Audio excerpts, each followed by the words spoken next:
میں آج اسلام آباد پالیسی انسٹیٹیوٹ کا شکریہ ادا کرتا ہوں کیونکہ اس ملک کی ایک بہت اہم وقت پہ، ایک فیصلہ کن وقت پہ انہوں نے یہ سیمینار کیا اور اس کی بہت ضرورت ہے پاکستان میں کہ ڈبیٹ کیا جائے کہ یہ ہوا کیا پاکستان سے، کہ ایک ملک میں ایک اچھا بلا، یعنی اگر کمپیئر کریں مشکل حالات میں ساری دنیا میں بحران آیا ہوا ہے، جو کرونا کے آفٹر افیکٹ ساری دنیا میں ہے، اس کے بعد جو کموڈٹی سپر سائیکل ساری دنیا میں آیا، انرجی پرائسز اوپر چلے گئے، پھر ایکسینچویٹ ہو گیا یوکرین کی اور رشیا کی جنگ سے۔ تو اس میں ایک گورنمنٹ جو ملک کو صحیح معنی میں نیویگیٹ کر رہی تھی، اور وہ ساری چیز کنفرم ہوتی ہے اکنامک سروے آف پاکستان میں۔ گورنمنٹ کی اپنی سروے کے مطابق سارے پازیٹیو انڈیکیٹرز تھے پاکستان کی اکانومی کے۔ ہماری سب سے بڑی زراعت وہ صحیح جا رہی تھی، ہماری جو لارج اسکیل مینوفیکچرنگ ہے اس کی بڑی دیر کے بعد اتنی روبسٹ گروتھ تھی، ہماری جو گروتھ ریٹ تھی وہ 6% پہ تھی، 2 کنزیکٹیو سال میں 5.6 اور 6% گروتھ ریٹ، یہ صرف 17 سال کے بعد پاکستان میں ہوا۔ یعنی ان چیلنجز کے باوجود پاکستان ایک صحیح راستے پہ جا رہا تھا، اس کی سروسز گرو کر رہی تھی، سارے ٹارگٹ جو سیٹ کیے ہوئے تھے ان سے آگے بڑھ کے جا رہے تھے، ریکارڈ ٹیکس کلیکشن تھی، ریکارڈ ایکسپورٹس تھی، ریکارڈ ریمیٹنسز تھی، یعنی record number of dollars Pakistan میں آ رہے تھے۔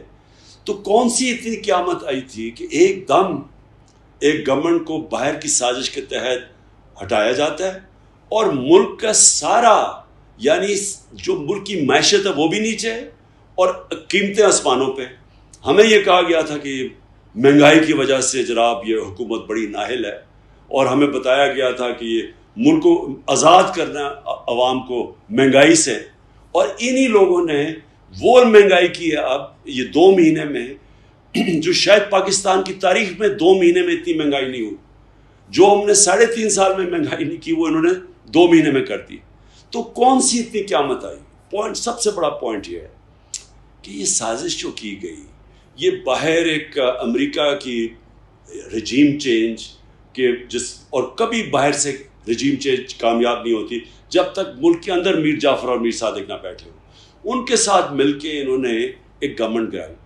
اب یہ کون ذمہ دار ہے اس کا کہ جس طرح کی قیمت یہ قوم ادا کر رہی ہے، عوام کیا ادا کر رہی ہے قیمت مہنگائی کے ذریعے، ہماری معیشت کا کیا حال ہے، اور پھر لوڈ شیڈنگ، بجلی کدھر غائب ہو گئی کہ ہم بھی آئی ایم ایف کے پروگرام میں تھے، 2.5 سال ہم آئی ایم ایف کے پروگرام میں تھے، تو تب کیوں نہیں ایسی مہنگائی ہے؟ یہ سب آئی ایم ایف پہ ڈال رہے ہیں نا، تو ہم اور ہمارے پہ ڈال رہے ہیں، 2.5 سال تو ہم بھی آئی ایم ایف پروگرام میں تھے، تب کیوں نہیں یہ مہنگائی آئی؟ تب کیوں نہیں اتنے برے حالات تھے؟ تب کیوں نہیں اکانومی سکویز ہوئی؟ کیا آتے ساتھ ہی 2 مہینے کے اندر کون سی قیامت آ گئی کہ سارا کچھ ہی، مہنگائی بھی بڑھ گئی، بے روزگاری بھی بڑھ گئی، ایکسپورٹس بھی گر رہی ہیں نیچے، جو بڑی مشکلوں سے ریکارڈ پہ پہنچی تھی۔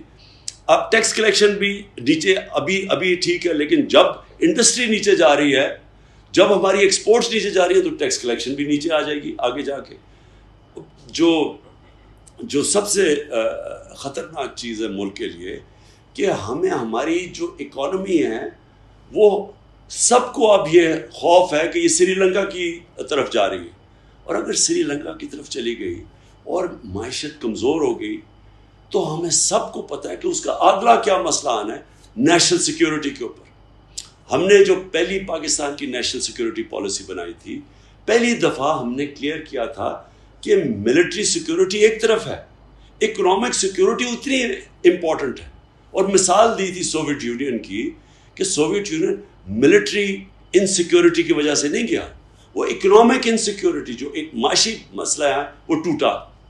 تو ہم پہلے سے بھی ہماری طرح کے لوگ یہ کہہ رہے تھے کہ جو رجیم چینج ہے، کیا جو امریکہ نے ہمارے اوپر یہ مسلط کیے ہیں پاکستان کے بڑے بڑے ڈاکو، اور یہ یاد رکھیں کہ یہ کبھی نہیں ہوا کہ 1100 ارب روپیہ NRO2 کے اندر ان کے معاف کیے گئے، یعنی رول آف لا کی دھجیاں اڑا دی گئی ہیں کہ طاقتور کے لیے ایک قانون اور کمزور کے لیے چھوٹے چور جیل میں اور بڑے ڈاکو بن گئے وزیر اعظم اور چیف منسٹرز۔ تو یہ جو رجیم چینج ہے، یہ امریکہ نے ہمارے بھلے کے لیے نہیں کی، وہ رجیم چینج کرتے ہیں اپنی فورن پالیسی آبجیکٹیوز بیٹ کرنے کے لیے. وہ چاہتے ہیں کہ پاکستان میں بیسز بھی ہو جائیں, ہمیں پھر سے استعمال کریں. وار اور ٹیرر میں جو ہم نے ان کا ساتھ دیا, جو اتنا بڑا نقصان پاکستان نے اٹھایا, وہ کبھی ہمارا شکریہ ادا نہیں کیا, کیونکہ ہم خود ہی ٹیشو پیپر کی طرح اپنے آپ کو استعمال کرنے کے لیے تیار ہوتے ہیں. لیکن اس باری وہ پھر سے چاہ رہے ہیں کہ پاکستان کو یہاں بیسز بھی ہو, یا وہ یہ چاہ رہے ہیں کہ ہم ان کی فورن پالیسی, یعنی روس سے, مسئلہ آپ کا روس کے ساتھ ہے لیکن ہم اس کی قیمت ادا کریں کہ نہیں ہم سستا تیل نہیں بکوا سکتے. ہندوستان کر سکتا ہے, ہم نہیں کر سکتے غلام. وہ اپنے لیے استعمال کرنا چاہتے ہیں. کیا ہمارے ملک کے اندر لوگوں کو خوف نہیں ہے کہ کیا انہوں نے اس ملک میں رہنا ہے؟ کیا جن لوگوں کے پاس اختیارات ہیں, جو نیوٹرلز ہیں ہمارے, جو کہتے ہیں کہ جی ہم اب پیچھے ہٹ کے نیوٹرل ہو گئے, کیا یہ ان کا پاکستان نہیں ہے؟ کیا اگر یہ معیشت نیچے جائے گی تو کیا ان کو نقصان نہیں ہوگا؟ جو لوگ جن کا جینا مرنا پاکستان میں ہے, کیا وہ لوگوں کو فکر نہیں کرنی چاہیے؟ اور سب سے بڑی بات یہ ہے کہ جن لوگوں کو ہم نے مسلط کیا ہے, کیا ان کا انٹرسٹ ہے پاکستان میں؟ کتنا ان کا انٹرسٹ ہے پاکستان میں؟ اگر ان کا انٹرسٹ پاکستان میں ہوتا تو وہ ہر وقت جب بھی ان کے اوپر کوئی کرپشن کیس ہو تو باہر نہ بھاگ جاتے.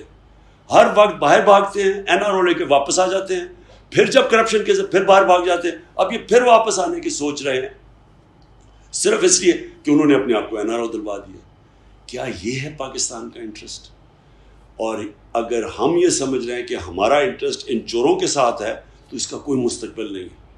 میں اس لیے آخر میں یہ بات کرنا چاہتا ہوں کہ دیکھیں, یہ جو رجیم چینج ہے, یہ عمران خان کو کوئی میرا نفع نقصان کیا ہے, لیکن پاکستان کو بہت نقصان ہے اس کا. اور جو باہر کی جنہوں نے کیا ہے وہ اپنے لیے استعمال کریں گے ہمیں, اور جنہوں نے اندر صرف اور صرف ایک وجہ سے اس سازش کے اندر شرکت کی تھی کہ ان کے کرپشن کیس ختم ہو جائیں, وہ اپنے لیے ہمیں ملک کو استعمال کر رہے ہیں. نقصان پاکستان کا, نقصان ہمارے آنے والی نسلوں کا ہے, نقصان آج پاکستان کی ساورنٹی کا ہے. یہ ایک ملک بنا تھا, ایک ہندوستان کے مسلمانوں نے پاکستان کے لیے ووٹ دی تھی, جنہوں نے پاکستان نہیں بھی آنا تھا, صرف ایک وجہ سے کہ وہ آزاد ملک دیکھنا چاہتے تھے.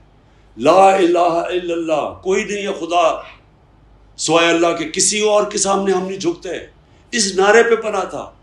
آج ہمیں غلام بھی بنایا جا رہا ہے, اور آج ان لوگوں کو اوپر بٹھایا جا رہا ہے کہ اگر ان لوگوں 30 سال سے تو خاندان اس ملک کو لوٹ رہے ہیں, آج واپس ان کو بٹھایا جا رہا ہے. یہ ہمارے ملک کے لیے نہیں بٹھایا جا رہا, یہ ان کے لیے بٹھایا جا رہا ہے جن لوگوں کا کوئی وفاداری پاکستان سے نہیں ہے. تو میں اس لیے اپنی ساری قوم کو آج اس سیمینار کے تھرو میسج دینا چاہتا ہوں کہ ہم وہ کبھی اللہ اس قوم کی حالت نہیں بدلتا. اللہ قرآن میں کہتا ہے جب تک وہ قوم خود اپنی حالت بدلنے کی کوشش نہ کرے. ہم نے اگر اسی طرح چلنا ہے اور ہم نے چپ کر کے تماشا دیکھنا ہے کہ یہ چور واپس جاتے ہیں, پھر واپس آ جاتے ہیں NRO لے کے, اور باہر سے ہمیں کنٹرول کیا جاتا ہے, اس لیے پاکستان نہیں بنا تھا. اور اگر یہی ہوگا تو مجھے افسوس سے کہنا پڑتا ہے ہمارے ملک کا کوئی مستقبل نہیں ہے.